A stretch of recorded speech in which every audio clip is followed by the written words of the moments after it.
नमस्कार विद्यार्थी मित्रांनो, स्वागत आहे तुमचं शार्ट स्टेनो आपल्या यूट्यूब चॅनलमध्ये। बघा, जे आपले शॉर्ट हँडचे पेपर होत होते ते ऑफलाईन होत होते। आता तेच पेपर जे आहे ते ऑनलाईन होणार आहे आणि कम्प्युटर सेंटरवर तुमचे ते ऑनलाईन पेपर होणार आहे। तर तेच आज मी तुम्हाला पूर्ण डिटेल्स या ठिकाणी सांगणार आहे।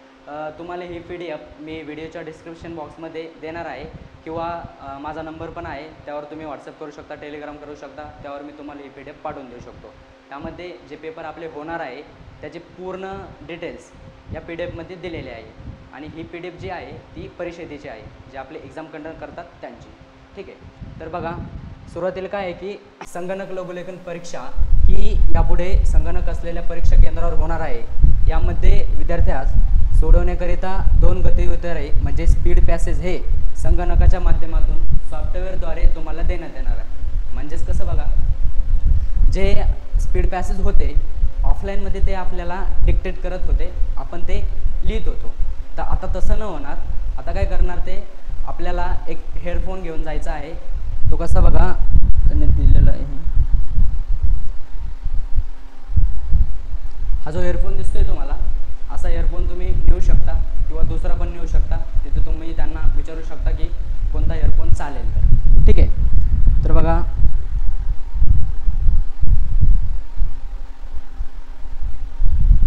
यामध्ये तुम्हाला 2 पॅसेज जे आहे ते काय करणार आहे की आपण जेव्हा कम्प्युटर समोर बसतो तेव्हा आपल्याला हेडफोन असेल, त्या हेडफोनमध्येच आपल्याला तो सॉफ्टवेअरद्वारे डिक्टेट जो पॅसेज असेल तो पॅसेज आपल्याला ते चालू होईल तिथे। तर बघा इथं तुम्ही काय म्हटलेले त्यांनी की सिक्वेन्स वाईज आपल्याला बसवणार आहे ते आणि सगळ्यांना पॅसेज वेगळा वेगळा असू शकतो। त्याचबरोबर तुम्ही परीक्षा सेंटरवर जाताना तुमचं आधार कार्ड, ओरिजिनल ID, त्याचबरोबर तुम्ही एक फोटो घेऊन जायचा आहे आणि तुमचं हॉल तिकीट घेऊन जायचं आहे तिथे आणि पेपरला जाताना अर्धा तास अगोदर सेंटरवरती जायचं आहे। त्याचबरोबर बघा परीक्षा केंद्रावर येताना विद्यार्थ्यांनी पेन, पेन्सिल आणि ट्रान्सपरंट रायटिंग पॅड म्हणजेच असा जो पॅड असतो तो पॅड पण तुम्ही सोबत घेऊन जायचा आहे। त्याचबरोबर बघा त्यानंतर आहे पूर्वीच्या परीक्षा पद्धतीमध्ये इंग्रजी 60 व 80 या विषयाकरिता ऑब्जेक्टिव्ह जे होते प्रश्न होते, म्हणजेच बघा आपल्याला 20 मार्कचे ऑब्जेक्टिव्ह प्रश्न होते, तर ते आता पेपरमध्ये होणार नाही। ते 20 मार्कचे जे क्वेश्चन होते त्याचे 20 मार्क पण आपल्याला दिले नाही जाणार आणि ते 20 मार्कचा पेपर पण घेतला नाही जाणार। इथे फक्त 2 पॅसेज होणार, पॅसेज A आणि पॅसेज B। मराठी असेल पॅसेज अ आणि पॅसेज ब, असे 2 पॅसेज फक्त तुम्हाला या ठिकाणी ते घेणार। तर बघा पेपर चालू होण्याच्या अगोदर तुम्हाला ते कीबोर्ड वगैरे सर्व तुम्ही चेक करून घ्यायचं आहे। त्याचबरोबर तुम्ही बसल्याच्या नंतर तुम्हाला एक ट्रायल पॅसेज म्हणजे आवाज कळण्यासाठी 2 मिनिटाचा किंवा 1 मिनिटाचा एक ट्रायल पॅसेज तुम्हाला ते देणार आहे।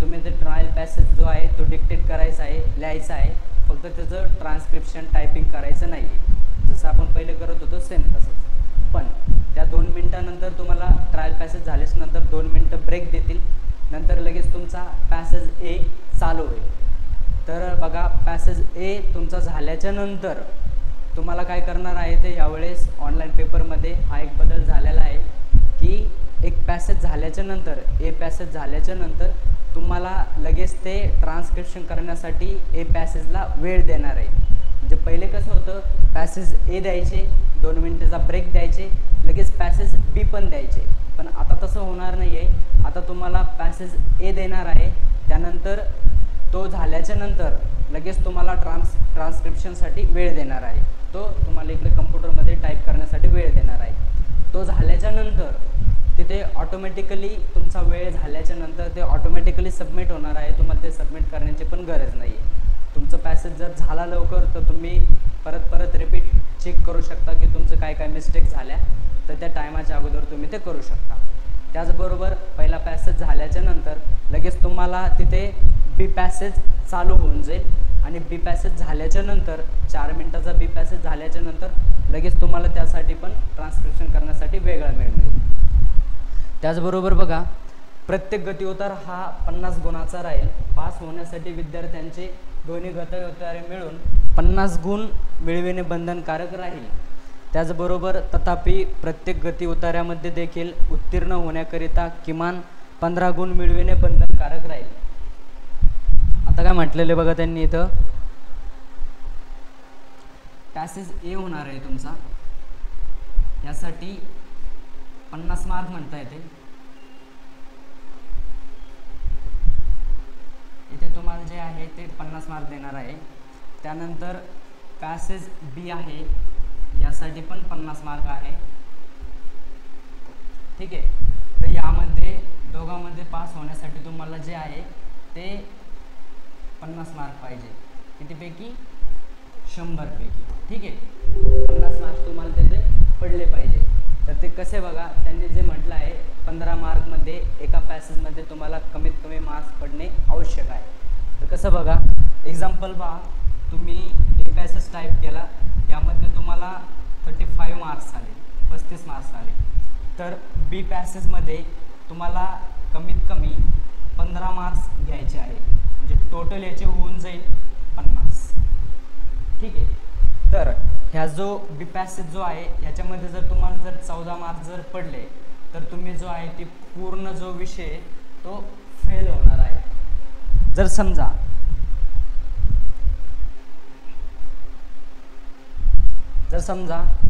तुम्हाला बी पॅसेजमध्ये जर 35 मार्क जर पडले तर ए पॅसेजमध्ये तुम्हाला 15 मार्क घ्यावे लागतील.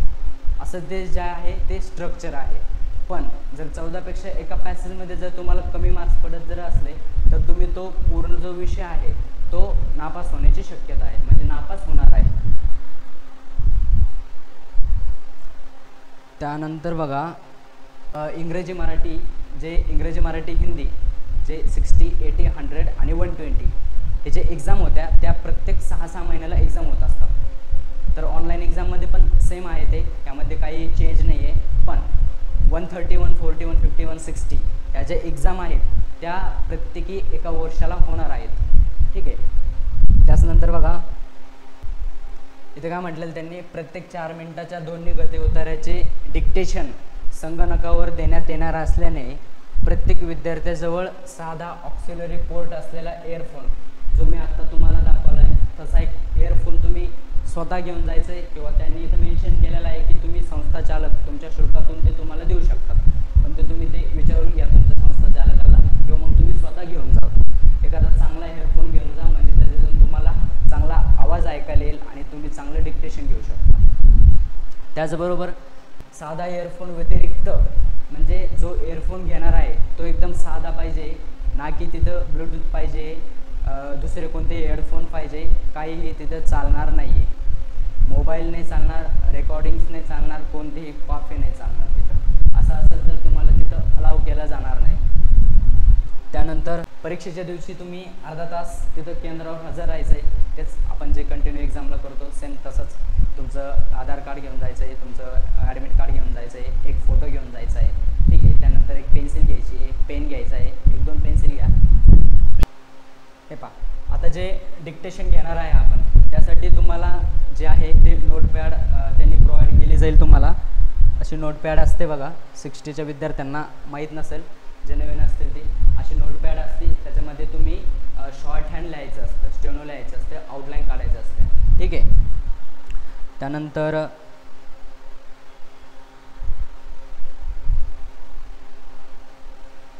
ओके, आता इथं काय म्हटलेलं आहे त्यांनी बघा, जे आपण ट्रान्सक्रिप्शन करतो, ठीक आहे, जे ट्रान्सक्रिप्शन करतो त्यामध्ये काही वेळेस काय येतात, नंबर्स येतात, वर्ष येतात, इयर येतात. तर ते तुम्हाला कसे ट्रान्सक्रिप्शन करायचे बघा त्यांनी सांगितलं इथं की बघा 1970 जर तुम्हाला जर वर्ष आलं तर ते तुम्ही 1970 असंच टाईप करणार आहे, बरोबर. पण समजा 1 कोटी आलं, 1 कोटी, तर तुम्ही काय करायचं आहे बघा, 1 कोटी जर आलं तर इथं तुम्ही 1 टाकायचं आहे आणि तिथं 1 कोटी असं टाईप करायचं आहे. ठीक आहे. याला पूर्ण टाईप करायचं नाही आहे, किंवा 1 लाख असेल, 1 कोटी असेल, 10 कोटी असेल, 10 लाख असेल, तुम्ही ते असं लिहायचं आहे, असं टाईप करायचं आहे. ठीक आहे. त्यानंतर मार्क्स कसे असतील बघा, प्रत्येकी 3 चुकामध्ये तुमची 3 मिस्टेक जर झाल्या तर तुमचा 1 मार्क्स जो आहे तो कमी होईल, म्हणजे 3 मिस्टेकला जो आहे तो 1 मार्क्स वजा होईल. तर पहिले कसं होतं बघा, 60साठी एवढ्या चुका माफ, 80साठी एवढ्या चुका माफ असं होतं. पण आता काय होणार आहे बघा, की तुमच्या जर 15 मार्क्सपेक्षा जर तुम्हाला जर तुमच्या जर मिस्टेक जास्त होत असेल, जे की तुमच्या पॅसेजमध्ये 15 मार्क्स पण तुम्हाला पडणार नाही, एवढ्या मिस्टेक होत असतील, तर तुम्ही त्या ठिकाणी फेल होणार आहेत. तर फक्त तुम्ही त्या 15 मार्क्स मिळण्या इतक्या चुका करा. त्यानंतर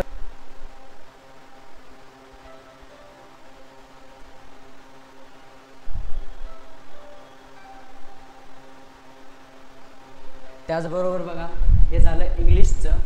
आता आपण बघू मराठी. तर मराठीसाठी काय करायचं आहे बघा, त्यांनी सांगितलं इथं की ISM 6.2 रेमिंग्टन मराठी, म्हणजे ISM जो आहे, ठीक आहे, ISM पहा जे आपण रेग्युलरली यूज करतो ते ISM V6,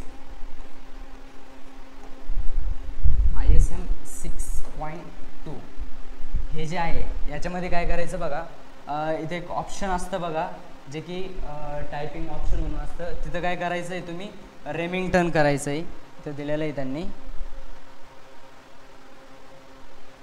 पहा इथं जे आहे ISM V6 Remington on Marathi हा फॉन्ट बाय डिफॉल्ट तुम्ही वापरायचा आहे तिथे, ठीक आहे. तर तुम्ही हे जे आहे इन्स्टिट्यूटला करू शकता, त्याचे पहिले तुम्ही प्रॅक्टिस पण करू शकता ISMमध्ये, ओके. त्यानंतर ज्या 3 मिस्टेक झाल्या, 3 मिस्टेकसाठी 1 गुण तुमचा कमी करण्यात येईल, 3 चुकांसाठी 1 गुण कमी करण्यात येईल. तो जो हा जो आहे हा पूर्ण पेपरला लागू होईल तुमचा. 60, 80, 100, 120, 140 मराठी इंग्लिश कोणता पण असो, त्या सगळ्यांसाठी हा नियम सारखाच आहे. त्यानंतर बघा शेवटला आहे, आता हा जो आहे संगणक लघुलेखन परीक्षा डिक्टेशन आणि लिप्तांतरांसाठी लागणारा कालावधी.